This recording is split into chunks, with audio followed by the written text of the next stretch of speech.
স্থানীয়দের কাজের সুযোগ করে দেওয়ার দাবি নিয়ে অবস্থান বিক্ষোভ করল কামতাপুর পিপলস পার্টি। ঘটনাটি ঘটেছে বুধবার জলপাইগুড়ির রানীনগর শিল্প তালুকে একটি বেসরকারি ঠান্ডা পানীয় গোডাউনের সামনে। স্থানীয়দের কাজে নিয়োগ না হওয়া পর্যন্তই বিক্ষোভ কর্মসূচি চলবে বলে জানিয়েছেন তারা।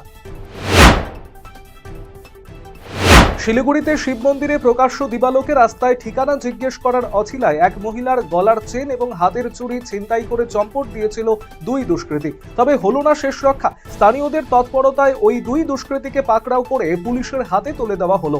মাটিগাড়া থানার অন্তর্গত শিব মন্দির সাইনাথ মোড় এলাকায় এই দুঃসাহসিক ছিনতাইয়ের ঘটনাটি ঘটে। গোটা ঘটনার তদন্ত শুরু করেছে মাটিগাড়া থানার পুলিশ। বৃহস্পতিবার হেমতাবাদের বাঙালবাড়ি অঞ্চল তৃণমূল কংগ্রেসের উদ্যোগে অনুষ্ঠিত হলো ইফতার পার্টি। হেমতাবাদের বাঙালবাড়ি এলাকায় বৃহস্পতিবার সন্ধ্যায় এই কর্মসূচিতে উপস্থিত ছিলেন হেমতাবাদের বিধায়ক তথা রাজ্যের শিক্ষা প্রতিমন্ত্রী সত্যজিৎ বর্মন, বাঙালবাড়ি অঞ্চল সভাপতি নূর কালাম, তৃণমূলের হেমতাবাদ ব্লক সভাপতি আশরাফুল আলী, সহ সভাপতি মজিবুর রহমান, যুব সভাপতি আশিক নওয়াজ সহ অন্যান্য তৃণমূলের নেতাকর্মী এবং এলাকার মুসলিম ধর্মপ্রাণ মানুষেরা। সামনেই বিধানসভা নির্বাচন, আর তার আগেই কোচবিহার জেলার সিতাই ও শীতলকুচি থেকে দুটি আগ্নেয়াস্ত্র সহ দুই দুষ্কৃতীকে গ্রেপ্তার করা হলো। বুধবার রাতে সিতাইয়ের নেতাজি বাজার থেকে ভানু বর্মন নামে দুষ্কৃতীকে আগ্নেয়াস্ত্র সহ গ্রেপ্তার করা হয়েছে।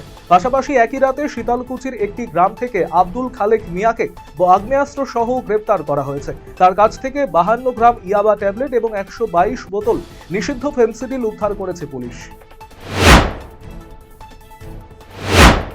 ব্রাউন সুগার পাচারের ঘটনায় মাটিগাড়ায় গ্রেপ্তার করা হলো এক আইনজীবীকে। গোপন সূত্রে পাওয়া খবরের ভিত্তিতে মাটিগাড়া থানার অন্তর্গত ফাঁসিদেওয়া মোড় এলাকায় ব্রাউন সুগার সহ ওই আইনজীবীকে গ্রেপ্তার করে মাটিগাড়া থানার পুলিশ। ধৃত উত্তর দিনাজপুরের ডালখোলার বাসিন্দা। বৃহস্পতিবার ধৃতকে শিলিগুড়ি মহকুমা আদালতে পাঠিয়েছে পুলিশ। নেশামুক্ত উত্তর দিনাজপুর জেলা গড়ার লক্ষ্যে পথনাটিকা পরিবেশনের মাধ্যমে সচেতনতামূলক অভিযান চালানো হলো বৃহস্পতিবার ইটাহারে।